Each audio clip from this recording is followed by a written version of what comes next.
Hello friends, welcome to Bhoomika's kitchen. ನಾನು ನಿಮ್ಮ ಭೂಮಿಕಾ ಸುದರ್ಶನ್. ಪ್ರತಿದಿನ ಏನಪ್ಪ ಸಾರು ಮಾಡೋದು ಅಂತ ಅನ್ನಿಸ್ತಾ ಇರುತ್ತೆ ಅಲ್ವಾ. ಸೊಪ್ಪಿನ ಸಾರು ಒಂದೇ ಥರ ತಿಂದು ತಿಂದು ಬೇಜಾರಾಗುತ್ತೆ ಅಲ್ವಾ. ಈ ಸಬ್ಬಾಕ್ಸಿ ಸೊಪ್ಪು ಉಪಯೋಗಿಸ್ಕೊಂಡು ಇವತ್ತು ಸೊಪ್ಪಿನ ಬೇಳೆ ಸಾರು ಮಾಡೋದು ಹೇಗೆ ಅಂತ ತೋರಿಸ್ತಾ ಇದ್ದೀನಿ. ಬನ್ನಿ ಮಾಡೋದು ಹೇಗೆ ಅಂತ ನೋಡ್ಕೊಳ್ಳೋಣ. ಸಬ್ಬಾಕ್ಸಿ ಸೊಪ್ಪಿನ ಸಾರು ಮಾಡೋದಕ್ಕೆ ಮೊದಲು ತೊಗರಿಬೇಳೆನ ಚೆನ್ನಾಗಿ ಸಾಫ್ಟಾಗಿ ಬೇಯಿಸ್ಕೋಬೇಕು. 1/4 ಕಪ್ ತೊಗರಿಬೇಳೆಗೆ 1 ಕಪ್ ನೀರು ಹಾಕಿ ಒಂದು 5-6 ವಿಷಲ್ ಕೂಗಿಸ್ಕೊಂಡಿದ್ದೀನಿ. ಸಾಫ್ಟಾಗಿ ಚೆನ್ನಾಗಿ ಬೆಂದಿದೆ. ಇದನ್ನು ಪಕ್ಕ ಎತ್ತಿಟ್ಕೊಳ್ತೀನಿ. ಸ್ಟವ್ ಆನ್ ಮಾಡಿಕೊಂಡು ದಪ್ಪ ತಳ ಇರೋ ಅಂಥ ಪಾತ್ರೆ ಇಟ್ಕೊಂಡಿದ್ದೀನಿ. 1 ಟೇಬಲ್ ಸ್ಪೂನ್ ಎಣ್ಣೆ ಹಾಕಿದ್ದೀನಿ. ಎಣ್ಣೆ ಒಂಚೂರು ಚೆನ್ನಾಗಿ ಬಿಸಿ ಆಗ್ತಿದೆ. ಹಾಗೆ ಅರ್ಧ ಟೀ ಸ್ಪೂನ್ ಸಾಸಿವೆ ಚೆನ್ನಾಗಿ ಸಿಡಿಯೋದಕ್ಕೆ ಶುರುವಾಗಲಿ.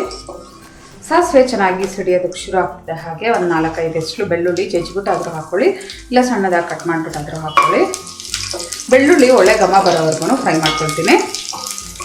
ಬೆಳ್ಳುಳ್ಳಿ ಒಳ್ಳೆ ಘಮ ಬರ್ತಾ ಇದೆ. ಇವಾಗ ನಿಮ್ಮ ಖಾರಕ್ಕೆ ತಕ್ಕಷ್ಟು ಹಸಿಮೆಣಸಿನ್ಕಾಯಿ ಹಾಕ್ಕೊಳ್ಳಿ. ನಾನು ಒಂದು 6 ಹಸಿಮೆಣಸಿನ್ಕಾಯಿ ಉದ್ದುದ್ದು ಕಟ್ ಮಾಡಿಬಿಟ್ಟು ಹಾಕೊಂಡಿದ್ದೀನಿ. ಹಸಿ ಘಮ ಹೋಗೋವರೆಗೂ ಇದನ್ನು ಕೂಡ ಫ್ರೈ ಮಾಡ್ಕೊಳ್ತೀನಿ.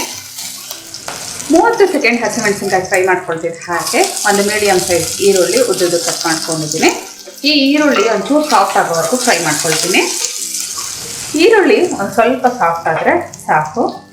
ಒಂದು ಸ್ವಲ್ಪ ರುಚಿಗೆ ತಕ್ಕಷ್ಟು ಒಗ್ಗರಣೆಗೆ ಎಷ್ಟು ಬೇಕೋ ಅಷ್ಟು ಉಪ್ಪು ಹಾಕ್ಕೊಂಡಿದ್ದೀನಿ. ಇವಾಗ ಮೇಯ್ನ್ ಐಟಮ್ ಸಬ್ಬಾಕ್ಸಿ ಸೊಪ್ಪು.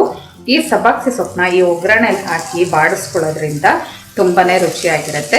1 ಕಟ್ಟು ಸಬ್ಬಾಕ್ಸಿ ಸೊಪ್ಪು ತೊಗೊಂಡಿದ್ದೀನಿ. ಹಿಡಿ ಲೆಕ್ಕದಲ್ಲಿ ಹೇಳಬೇಕು ಅಂತ ಅಂದರೆ ಒಂದು 3 ಹಿಡಿ ಸಣ್ಣ ಕಟ್ ಮಾಡ್ಕೊಂಡಿರೋದು ಬಂದಿದೆ. ಹೈ ಫ್ಲೇಮಲ್ಲಿ ಒಂದು 3ರಿಂದ 4 ನಿಮಿಷ ಇದನ್ನು ಚೆನ್ನಾಗಿ ಫ್ರೈ ಮಾಡ್ಕೊಳ್ತೀನಿ. ಒಂದು 2 ನಿಮಿಷ ಈ ಥರ ಮಿಕ್ಸ್ ಮಾಡ್ಕೊಂಡು ಫ್ರೈ ಮಾಡ್ತೀವಿ. ಹಾಗೆ ನೋಡಿ ಎಲ್ಲ ಹೊಂದ್ಕೊಂಡಂಗೆ, ಅಂದರೆ ಏನು ನಾವು ಹಾಕೊಂಡಿದ್ದ ಕ್ವಾಂಟಿಟಿಗೂ ಒಂದು ಅರ್ಧ ಭಾಗದಷ್ಟು ಆಗಿದೆ.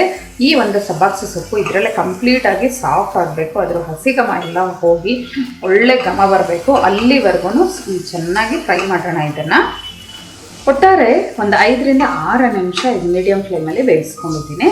ಇವಾಗ ಇದಕ್ಕೆ ಅರಶಿನ ಹಾಕೊಳ್ಳೋಣ. 1/4 ಟೀ ಸ್ಪೂನ್ ಅರಶಿನ, ಧನಿಯಾ 1ರಿಂದ 1.5 ಟೀ ಸ್ಪೂನ್, ಜೀರಿಗೆ ಪುಡಿ ಒಂದು ಅರ್ಧ ಟೀ ಸ್ಪೂನ್, ಗಟ್ಟಿ ಹುಣಸೆಹಣ್ಣಿನ ಪೇಸ್ಟು 1 ಟೇಬಲ್ ಸ್ಪೂನ್ ಅಥವಾ ಹುಳಿಗೆ ತಕ್ಕ ಹಾಗೆ ನೋಡ್ಬಿಟ್ಟು ಹಾಕ್ಕೊಳ್ಳಿ. ಇವಾಗ ಇದನ್ನು ಚೆನ್ನಾಗಿ ಮಿಕ್ಸ್ ಮಾಡ್ಕೊಳ್ತೀನಿ. ಮಿಕ್ಸ್ ಮಾಡಿಕೊಂಡು ಬೇಯಿಸಿರೋ ಅಂಥ ಬೇಳೆನ ಇದಕ್ಕೆ ಹಾಕ್ಕೊಂಡು ಸಾರನ್ನು ಅದಕ್ಕೆ ನಾವು ನೀರು ಹಾಕ್ಕೊಂಡು ತೆಳು ಮಾಡ್ಕೋಬೇಕು. ಈ ಕುಕ್ಕರ್ಗೆ ನಾನು ಸ್ವಲ್ಪ ನೀರು ಹಾಕ್ಕೊಳ್ತೀನಿ. ನೋಡಿ, ಎಲ್ಲ ಒಂದ್ಸಲ ಚೆನ್ನಾಗಿ ಮಿಕ್ಸ್ ಮಾಡ್ಕೊಳ್ಳೋಣ. ಉಪ್ಪು, ಹುಳಿ, ಖಾರ ಎಲ್ಲ ಈ ಟೈಮಲ್ಲಿ ಒಂದು ಕುದಿ ಬಂದ ನಂತರ ಟೇಸ್ಟ್ ಮಾಡಿ ನೋಡಬೇಕು. ಕುದಿಲಿ ಇದು. ಟೇಸ್ಟ್ ಮಾಡಿ ನೋಡಿದೆ, ಒಂಚೂರು ಉಪ್ಪು ಕಮ್ಮಿ ಅನ್ನಿಸ್ತಿದೆ. ಒಂಚೂರು ಕಲ್ಲುಪ್ಪು ಹಾಕ್ಕೊಳ್ತಾ ಇದ್ದೀನಿ. ಇನ್ನೊಂದು ಸ್ವಲ್ಪ ಸಾರನ್ನ ತೆಳು ಮಾಡ್ಕೊತಾ ಇದ್ದೀನಿ. ಇನ್ನೊಂದು ಅರ್ಧ ಲೋಟ ನೀರು ಹಾಕ್ಕೊಂಡು, ಒಟ್ಟಾರೆ ನಾನು ಇಲ್ಲೆಲ್ಲ ನೀರು ಪೂರ್ತಿ ಸೇರಿದ್ರೆ ಒಂದು 3 ಕಪ್ಪಷ್ಟು ನೀರು ಹಾಕ್ಕೊಂಡಿದ್ದೀನಿ. ನೋಡಿ, ಈ ಹದ ಇರಬೇಕು, ಸಾರನ್ನ ಹದ. ಇದು ಕುದಿಲಿ ಚೆನ್ನಾಗಿ. ಒಂದು 7ರಿಂದ 8 ನಿಮಿಷ ಚೆನ್ನಾಗಿ ಕುದಿ ಬರಬೇಕು. ಕುದಿ ನಂತರ ಕುದಿಸ್ಕೋಬೇಕು.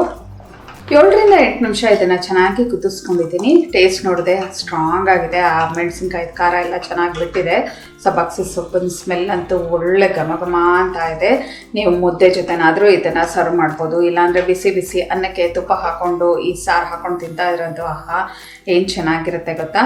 ನೀವು ಒಂದ್ಸಲ ಟ್ರೈ ಮಾಡಿ ಹೇಗಿದೆ ಅಂತ ನನಗೆ ಕಮೆಂಟ್ ಬಾಕ್ಸಲ್ಲಿ ತಿಳಿಸಿ. ಇವತ್ತಿನ ಈ ಸಿಂಪಲ್ ರೆಸಿಪಿ ನಿಮ್ಗೆ ಇಷ್ಟ ಆದರೆ ಲೈಕ್ ಮಾಡಿ, ಶೇರ್ ಮಾಡಿ. ಯಾರೆಲ್ಲ ಇನ್ನೂ ಭೂಮಿಕಾಸ್ ಕಿಚನ್ಗೆ ಸಬ್ಸ್ಕ್ರೈಬ್ ಆಗಿಲ್ಲ, ದಯವಿಟ್ಟು ಸಬ್ಸ್ಕ್ರೈಬ್ ಆಗಿ. Thanks for watching.